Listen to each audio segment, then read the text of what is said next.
Bonjour chers amis, j'espère que vous allez bien. Dans cette vidéo, nous allons parler de la structure du marché qui est une méthode d'analyse très puissante que vous devriez ajouter à votre trading, quelle que soit votre stratégie, puisqu'elle vous permettra de mieux comprendre le comportement du marché et surtout de pouvoir rapidement prendre des décisions de trading.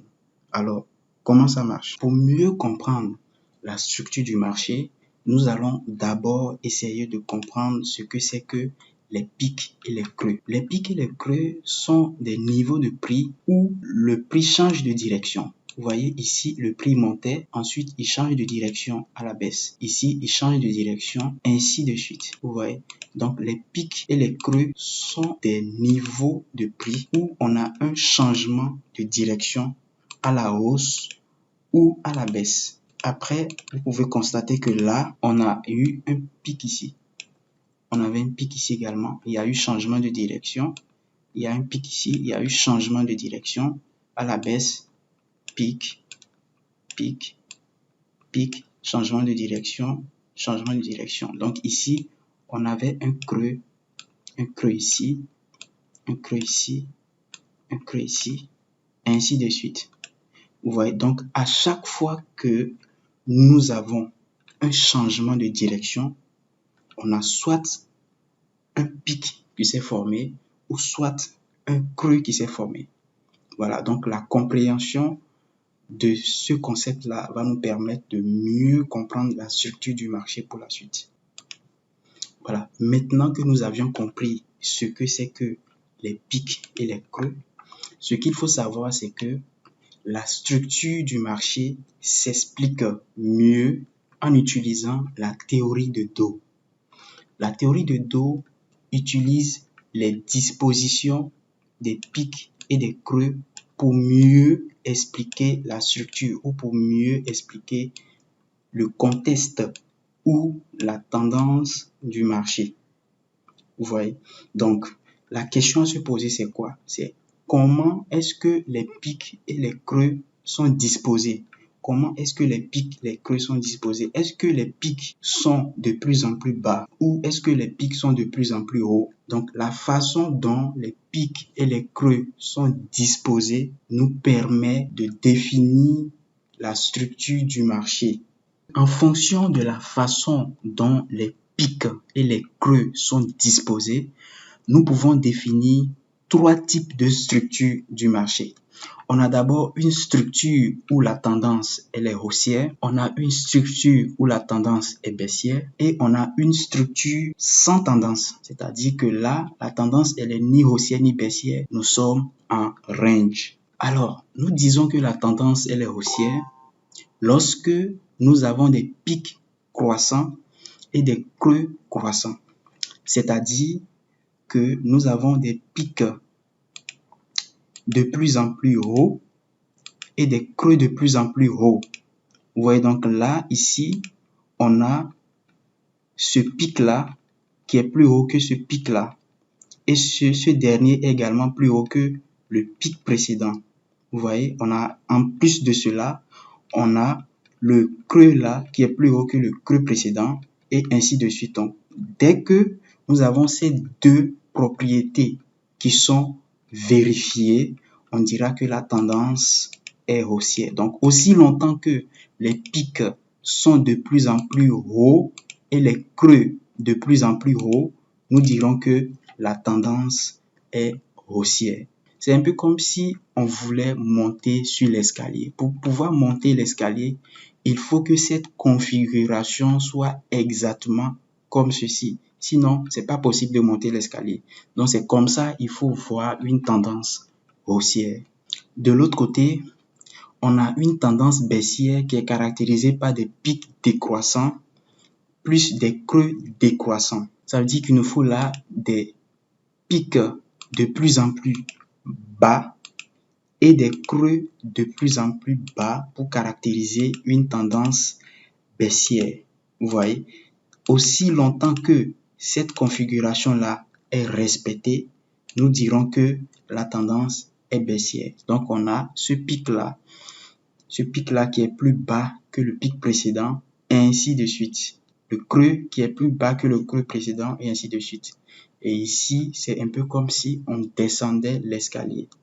Donc, aussi longtemps que les pics sont de plus en plus bas, on va pouvoir descendre l'escalier. Mais dès qu'il y a l'une des propriétés qui n'est pas respectée, lorsque on a un pic qui n'est pas plus bas que le précédent, on ne pourra pas descendre et là, ça veut dire que la tendance en cours est menacée. Ça veut dire qu'on pourrait avoir une probabilité de retournement. Maintenant, nous avons un marché en range.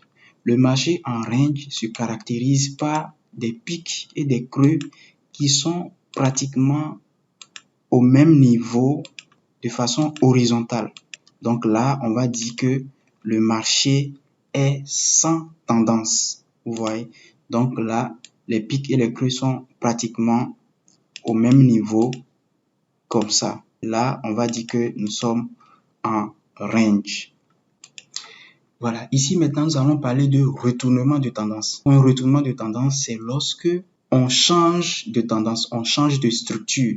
Nous quittons une tendance haussière pour une tendance baissière. Là, on va parler de retournement de tendance. Ça veut dire qu'à un moment donné, on avait, par exemple, pour cette tendance haussière, les propriétés de la tendance haussière qui sont respectées avec les pics de plus en plus hauts et les creux de plus en plus hauts. Mais à un certain moment, on constate que les propriétés de la tendance haussière commencent à ne plus être respectées. Par exemple, là, on a un pic, mais attention, vous constatez que le pic là, il n'est pas assez significatif par rapport au pic précédent. Ça veut dire que on doit commencer à se méfier, quelque chose pourrait arriver. Et là, on constate que au lieu de créer un creux plus haut que le creux précédent, quelque part ici, on constate que le prix vient plutôt créer un creux plus bas que le creux précédent. Et là, ça ne respecte pas du tout la règle de la tendance haussière qu'on avait définie ici, qui disait que les pics et les creux devaient être croissants. Pour que la règle de la tendance haussière puisse être toujours maintenue, il fallait que le creux qui vient de se créer ici soit quelque part là pour maintenir la tendance. Mais là, on constate que plutôt au lieu de ça, le creux là se crée en bas de ce creux là. Vous voyez, c'est très important de faire ce constat là. Ça, on appelle ça une cassure de structure. Mais là, on n'a pas encore un retournement de tendance. Pour que le retournement de tendance soit effectif, il faut que les propriétés d'une tendance baissière commencent à s'afficher. Les propriétés d'une tendance baissière, c'est quoi? C'est des pics décroissants et des creux décroissants. Donc, ça veut dire que là, si on a quelque chose comme ça, voilà, on a le prix qui revient à nouveau casser le dernier plus bas ici. Là, on constate que on a les propriétés d'une tendance baissière qui commencent à s'afficher. Ici, on a un pic qui est plus bas que le pic précédent. Et là, on a un creux qui est plus bas que le creux précédent. Ici également. Donc là, on va dire que nous sommes maintenant dans une tendance baissière. Vous voyez? Et là, on a un retournement de tendance effectif. De la même façon, ici, vous remarquez bien que nous avions une tendance baissière. Nous avons une tendance baissière jusque-là. Vous voyez? Mais ici, qu'est-ce qu'on a constaté?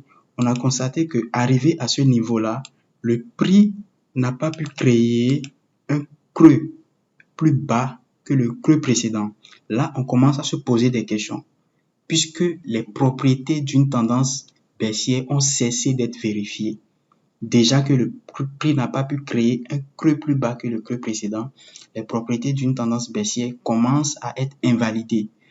Maintenant, ici, on constate que à ce niveau-là, au lieu de créer un pic plus bas que le pic précédent également, on a pratiquement un pic qui n'est pas plus bas, mais qui est au même niveau que le pic précédent. Là également, on va commencer à s'inquiéter également de la continuation de la tendance baissière. Vous voyez?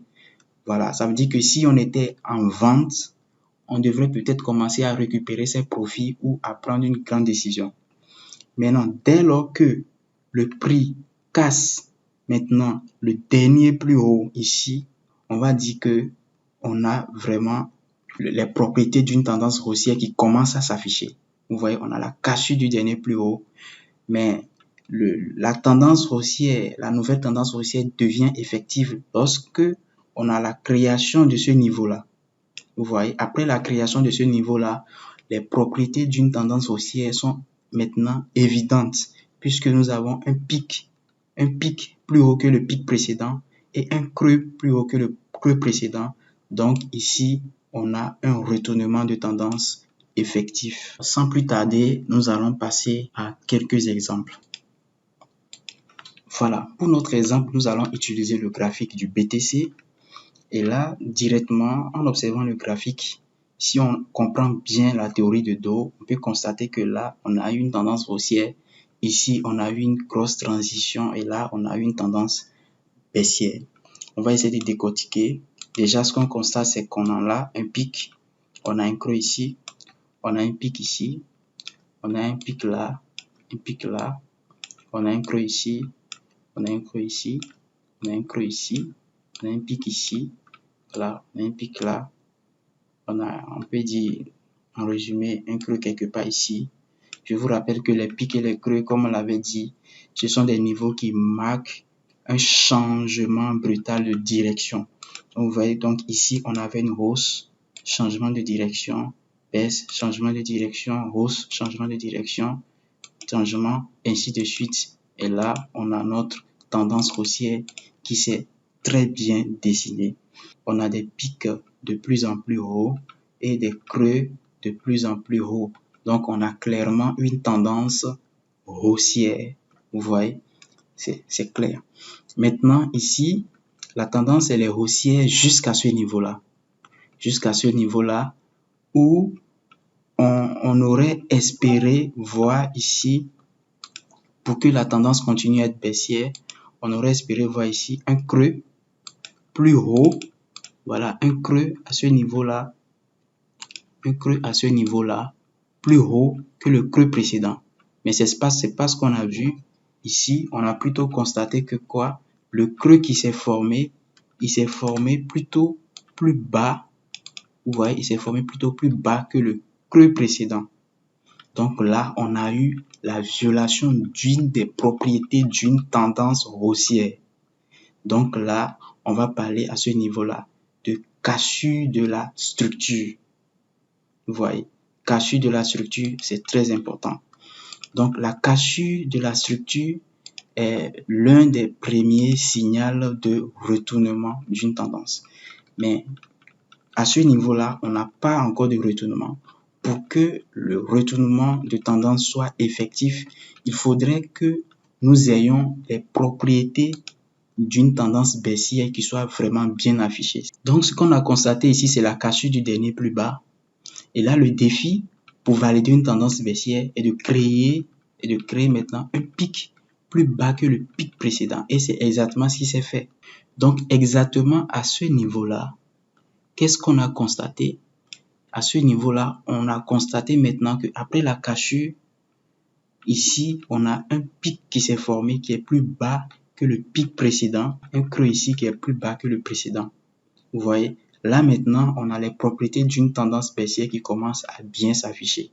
Dès que le prix casse maintenant le dernier plus bas ici, voilà, c'est clair maintenant que nous avons un retournement de tendance effectif. Nous sommes maintenant officiellement dans une tendance baissière. C'est aussi simple que ça.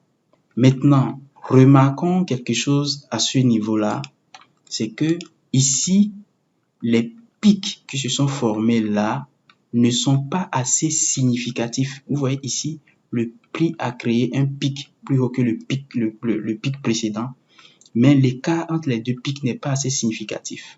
Remarquez le pic qu'il y a ici par rapport à ce pic-là. Vous voyez qu'il y a un écart assez significatif, mais ici, le pic ne s'est pas formé avec un écart assez significatif par rapport au pic précédent là. Pareil que ce pic-là qui s'est formé avec un écart pas assez significatif par rapport au pic précédent. On aurait aimé voir ici un pic qui va jusqu'à ce niveau-là avant de corriger. Vous voyez, à ce niveau-là avant de corriger. et un autre pic qui va encore beaucoup plus haut à ce niveau-là avant de corriger. Lorsque vous constatez qu'on a des pics qui ne sont pas assez significatifs par rapport au pic précédent, ça veut dire qu'on doit commencer à se méfier de la qualité de la tendance en cours. Parce que là, on a une probabilité non négligeable que la tendance baissière commence à se produire. Vous voyez, parce que les pics deviennent de plus en plus moins significatifs par rapport au pic précédent. Et surtout, on va constater que à ce niveau-là, si on avait un indicateur placé ici, on aurait constaté qu'on serait déjà en train d'observer une divergence baissière se créer. Donc, dans l'une des prochaines vidéos, je vais aborder comment utiliser la divergence avec l'indicateur RSI, par exemple, pour mieux ou pour rapidement anticiper un retournement de tendance éventuel. Je vous invite donc à vous abonner et activer la cloche de notification pour être rapidement alerté dès la sortie de cette vidéo.